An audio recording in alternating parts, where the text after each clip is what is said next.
വ്യക്തമായ തനിച്ച നിഷിദ്ധമായ പലിശ ഇടപാടാണ് ഈ ക്രെഡിറ്റ് കാർഡുകളിലൂടെ നടക്കുന്നത്. നമ്മൾ സമയത്ത് തിരിച്ചടച്ചാലും കാര്യമില്ല എന്നാണ് ഞാൻ പറയുന്നത്. ക്രെഡിറ്റ് കാർഡ് എടുക്കരുത്. ഞാൻ നേരത്തെ പറഞ്ഞ അപകടം അതിനുണ്ട്. സമയം തെറ്റിയാൽ ഞാൻ നിങ്ങൾക്ക് പലിശ തന്നോളാമെന്ന് എഴുതി ഒപ്പിട്ട് കൊടുക്കാൻ പാടുണ്ടോ? അപ്പൊ പലിശ ഇടപാടല്ലേ അത്? അതുകൊണ്ട് ഇത് പാടില്ല. ഇത് വളരെ ഗൗരവമായി നമ്മൾ മനസ്സിലാക്കിയിരിക്കണം.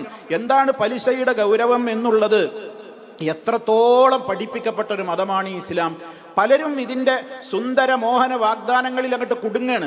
ആളുകളെ കൊണ്ട് ഈ ക്രെഡിറ്റ് കാർഡ് എടുപ്പിക്കാൻ വേണ്ടി എല്ലാ ബാങ്കുകളും ഫോൺ വിളിച്ച് നിരന്തരം വലിയ വലിയ പ്രലോഭനങ്ങളാണ് നൽകിക്കൊണ്ടിരിക്കുക. മാത്രമല്ല പലരും ഇന്ന് പലപ്പോഴും വലിയ അഭിമാനത്തോടെ പറയാറുണ്ട്, നമ്മളിപ്പോൾ എയർപോർട്ടൊക്കെ സാധാരണ സമയത്തിൻ്റെ ഒക്കെ മുമ്പൊക്കെ നമ്മളാണ് പോകും. കാരണം നമ്മളെടുത്ത് ഇഷ്ടം പോലെ ക്രെഡിറ്റ് കാർഡുകളുണ്ട്. അവിടെ പോയിട്ട് നല്ല ലക്ഷറി ഫുഡ് വലിയ വില കൊടുത്തിട്ട് പുറത്തുനിന്നും അകത്തുനിന്നും ഒക്കെ കഴിക്കേണ്ട ഫുഡാണ് നമ്മൾ കേവലം 2 രൂപക്ക് കഴിക്കുന്നത്. ആഹാ, അങ്ങനെ ഉണ്ടോ? അപ്പോൾ പാവങ്ങളൊക്കെ ആലോചിക്കുകയാണ്, ഞാൻ എത്ര കാലമായി എയർപോർട്ടിലൂടെ യാത്രയാകുന്നു, ഈ നല്ല ഫസ്റ്റ് ക്ലാസ് ബിസിനസ് ക്ലാസ്സുകാർക്ക് ഒരുക്കി വെച്ചിട്ടുള്ള ലോഞ്ചിൽ പോയിട്ട് ഇഷ്ടം പോലെ മൂക്കുമുട്ടയെ ഭക്ഷണം കഴിക്കാമല്ലോ, നല്ല ലക്ഷറി ഫുഡുകൾ 2 റുപ്യ ഉണ്ടായാൽ മതിയല്ലോ, അതിന് ഈ ക്രെഡിറ്റ് കാർഡ് ഉപകരിക്കും. ഇതേപോലെയുള്ള വലകൾ എറിഞ്ഞിട്ടാണ് ബാങ്കുകൾ ആളുകളെ പ്രലോഭിപ്പിക്കുന്നത്. ആ ചതിയിൽ പെട്ടുപോകുന്നു. ആ കഴിക്കുന്ന ഭക്ഷണം അവന് ഹലാലാണോ? ഇല്ല. കാരണം പലിശാധിഷ്ഠിതമായ ഈ ക്രെഡിറ്റ് കാർഡ് നൽകുന്ന ആനുകൂല്യങ്ങളും നമുക്ക് എന്ത് തന്നെയാണ്? അനുഭവിക്കൽ നിഷിദ്ധം തന്നെയാണ്. മാത്രമല്ല സ്വർണം പോലും ഇതുകൊണ്ട് ആളുകൾ പർച്ചേസ് ചെയ്യാണ്. തനിച്ച ഹറാമല്ലേ? ക്രെഡിറ്റ് കാർഡ് ഉപയോഗപ്പെടുത്തിക്കൊണ്ട് ഗോൾഡോ സിൽവറോ പർച്ചേസ് ചെയ്യാൻ പാടുണ്ടോ? പാടില്ല. കാരണം ഇത് റെഡി ക്യാഷിന്റെ ഇടപാടല്ല. ഈ ട്രാൻസാക്ഷൻ നടക്കുന്നത് റെഡി ക്യാഷ് അല്ല, ഇത് കടമായിട്ടാണ്. അപ്പോ റെഡി ക്യാഷ്, റൊക്കം ക്യാഷ് കൊടുത്തിട്ടേ സ്വർണവും വെള്ളിയും പർച്ചേസ് ചെയ്യാൻ പറ്റുള്ളൂ. അത് റെഡി ക്യാഷിനെ നടത്താൻ പറ്റുള്ളൂ. ഇത് കടമാണ്. കടമായിട്ടുള്ള ക്രെഡിറ്റ് കാർഡ് മുഖേന ഉപയോഗപ്പെടുത്തിയിട്ട് ജ്വല്ലറികളിൽ നിന്ന് നമുക്ക് സ്വർണം അതുപോലെ തന്നെ വെള്ളി ഒന്നും നമുക്ക് പർച്ചേസ് ചെയ്യാൻ പാടില്ല. അതൊക്കെ നിഷിദ്ധമായ ഇടപാടുകളാണ്. ഇത് എത്ര പേർക്കറിയാം? ആരാണെന്ന് ഇതിനെക്കുറിച്ചൊക്കെ ചിന്തിക്കുന്നത്? നോക്കൂ നിങ്ങൾ, മഹാനായ നബി സല്ലല്ലാഹു അലൈഹി വസല്ലം പറഞ്ഞതെന്താ? ഖാല റസൂലുള്ളാഹി സല്ലല്ലാഹു അലൈഹി വസല്ലം ദിർഹമു റിബൻ, പലിശയുടെ 1 ദിർഹം, പലിശയുമായുള്ള ചെറിയ ഇടപാടാ പറയുന്നത്.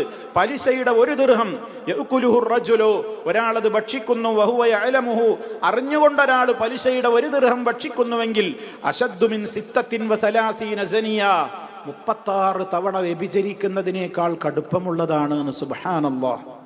എന്താ ഈ കേൾക്കുന്നത്? അപ്പൊ നമ്മൾ പറയും, ഞാൻ ദിർഹം ഭക്ഷിക്കുന്നില്ലല്ലോ, പിന്നെ ഈ ആനുകൂല്യങ്ങളൊക്കെ ഭക്ഷിക്കുന്നില്ലേ, ഉപയോഗപ്പെടുത്തുന്നില്ലേ? മാത്രമല്ല സഹോദരങ്ങളെ, അതുമായി ബന്ധപ്പെട്ടതിനെ എല്ലാം പാപത്തിൽ സമാനമാണെന്ന് പറഞ്ഞുകൊണ്ടല്ലേ അള്ളാഹുവിന്റെ റസൂൽ ശപിച്ചിട്ടുള്ളത്. ലഅന റസൂലുള്ളാഹി സ്വല്ലല്ലാഹു അലൈഹി വസല്ലം ആകില റിബ വമുകിലഹു വകാതിബഹു വശാഹിദൈഹി വഖാലഹും സവാ. ഇമാം മുസ്ലിം റിപ്പോർട്ട് ചെയ്ത ഹദീസിൽ കാണാം, അള്ളാഹുവിൻ്റെ റസൂൽ ശപിച്ചിരിക്കുകയാണ്. ശാപം കിട്ടുക എന്ന് പറഞ്ഞാൽ എന്താണ്? അള്ളാഹുവിൻ്റെ റഹ്മത്തിനെ തൊട്ട് ദൂരത്തേക്ക് ആട്ടി ഓടിക്കപ്പെടുക എന്നാണ്. അതാണ് അള്ളാഹിൻ്റെ റസൂലിൻ്റെ ശാപം എന്നൊക്കെ പറഞ്ഞാൽ. ആരെ? പലിശ ഭുജിക്കുന്നവനെ, അത് മറ്റുള്ളവനെ തീറ്റിക്കുന്നവനെ, അതിൻ്റെ കണക്കെഴുതുന്ന ക്ലർക്കിനെ, അതിന് സാക്ഷി നിൽക്കാൻ വേണ്ടി ബാങ്കിലൊക്കെ പോയി ഒപ്പിട്ട് കൊടുക്കുന്ന ആളുകളെ, വഖാലഹും സവാ, അവരൊക്കെ ഈ കുറ്റത്തിൽ സമമാണ് എന്ന് നബി സല്ലല്ലാഹു അലൈഹി വസല്ലം പറയുമ്പോൾ ഇത് അള്ളാഹും റസൂലും നമ്മളോട് യുദ്ധപ്രഖ്യാപനം നടത്തുന്ന വിഷയമാണ് എന്നാണ്. സൂറത്തുൽ ബഖറ വളരെ കൃത്യമായി പറഞ്ഞു, ഫഅ്ദനൂ ബിഹർബിൻ മിനല്ലാഹി വറസൂലിഹി, അള്ളാഹുവിൻ്റെയും റസൂലിൻ്റെയും പക്ഷത്ത് നിന്ന് നിങ്ങൾക്കെതിരിലുള്ള യുദ്ധപ്രഖ്യാപനത്തെ പറ്റി അറിഞ്ഞുകൊള്ളൂ എന്നാണ് അള്ളാഹു വളരെ താക്കീതിൻ്റെ സ്വരത്തിൽ പറഞ്ഞിട്ടുള്ളത്. അള്ളാഹു റസൂലൊക്കെ നമ്മളോട് യുദ്ധം പ്രഖ്യാപിച്ചാൽ പിന്നെ നമുക്ക് ഈ ലോകത്ത് എവിടെയാ വിജയം കിട്ടുക, എവിടെയാ ബർക്കത്ത് കിട്ടിയ, എവിടെയാ നമുക്ക് റഹ്മത്ത് കിട്ടുക സഹോദരങ്ങളെ? അപ്പൊ അത്രത്തോളം ഗുരുതരമായ നിലക്കാണ്. ഇനി ഇവിടെ പലരും ഉന്നയിക്കുന്ന ഒരു സംശയം, അല്ല മൗലവി, നിങ്ങൾ ഈ ലോകം അറിയാതെ സംസാരിക്കല്ലേ? ഇന്നത്തെ കാലഘട്ടത്തിൽ പലപ്പോഴും പല ഇടപാടുകൾക്കും അതേപോലെ ധാരാളമായി യാത്ര ചെയ്യുന്ന അത്തരത്തിലുള്ള യാത്രക്കാർക്കുമൊക്കെ ചില ഇടപാടുകൾ നടത്തണമെങ്കിൽ ക്രെഡിറ്റ് കാർഡ് അല്ലാതെ ഒരു നിവൃത്തിയുമില്ല എന്നുള്ള വിവരം നിങ്ങൾക്കില്ലേ എന്ന് ചോദിക്കുന്നവരുണ്ട്. ആ വിവരമുണ്ട്. അത്തരത്തിലുള്ള ആളുകളോട് പറയാനുള്ളത്, നിങ്ങൾ അത്രയും നിർബന്ധിതമായ ഒരു സാഹചര്യമാണോ, ക്രെഡിറ്റ് കാർഡ് മുഖേനയല്ലാതെ മറ്റൊരു നിലക്കും ട്രാൻസാക്ഷൻ നടക്കുകയില്ല എന്ന വിധത്തിലുള്ള ഒരു ഇടപാടിന് നിങ്ങൾ നിർബന്ധിതമാവുകയാണെങ്കിൽ നിങ്ങൾക്കത് നിർബന്ധിതമായ സാഹചര്യത്തിൽ അത് അനുവദനീയമാകും. അപ്പോഴും അവിടെ രണ്ട് ഉപാധികൾ പണ്ഡിതന്മാർ പറയുന്നുണ്ട്. ഒന്നാമത്തെ കാര്യം എന്താണ്? ഒന്നാമത്തെ കാര്യം, ക്രെഡിറ്റ് കാർഡിൽ നമ്മൾ ഉപയോഗിക്കുന്ന ആ ഇടപാട് തുകയുണ്ടല്ലോ, ആ ഇടപാട് തുക തത്സമയം തന്നെ എൻ്റെ അക്കൗണ്ടിൽ നിന്ന് നിങ്ങൾ അപ്പം തന്നെ കട്ട് ചെയ്തോളണം എന്ന് ബാങ്കിനോട് നമ്മൾ ആദ്യമേ ഒരു കരാറിലെത്തണം. നിങ്ങളെ ക്രെഡിറ്റ് കാർഡിൽ അതിന് നമുക്ക് അക്കൗണ്ടിൽ പണം വേണം. ഇത് അക്കൗണ്ടിൽ 5 പൈസ അല്ലാത്തവനാണ് ഈ ക്രെഡിറ്റ് കാർഡ് കൊണ്ട് ക്രെഡിറ്റായി ഇങ്ങനെ നടക്കുന്നത്. അവിടെ നമ്മൾ ചിന്തിക്കണം, അങ്ങനെ ഇത് വേണമെന്ന് നിർബന്ധമുണ്ടോ എങ്കിൽ നിങ്ങൾ ക്രെഡിറ്റ് കാർഡ് വാങ്ങിക്കോളൂ, എന്നിട്ട് നിങ്ങളുടെ അക്കൗണ്ടിൽ പണവും വേണം. ആ ബാങ്കിനോട് നിങ്ങൾ പറയണത്, നിങ്ങൾ എത്ര തുകക്കാണോ ട്രാൻസാക്ഷൻ നടത്തുന്നതെങ്കിൽ അത്രയും തുക നിങ്ങൾ അപ്പം തന്നെ എൻ്റെ അക്കൗണ്ടിൽ നിന്ന് കട്ട് ചെയ്തോളൂ.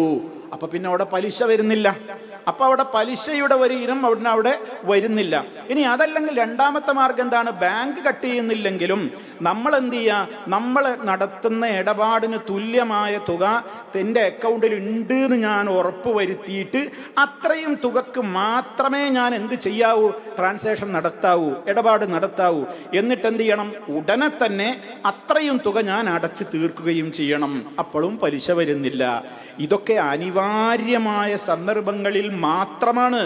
അല്ലാത്തവർ 100% ഈ ക്രെഡിറ്റ് കാർഡിന്റെ മേഖലയിൽ നിന്ന് പരിപൂർണമായും അങ്ങ് വിട്ടങ്ങ് നിൽക്കുക. അത് തീയാണ്, അത് പൊള്ളും. പൊള്ളാതെ അത് തൊട്ടവരാരും മടങ്ങിയ ചരിത്രമില്ലെന്ന് ഓർക്കുക. അതുകൊണ്ട് തന്നെ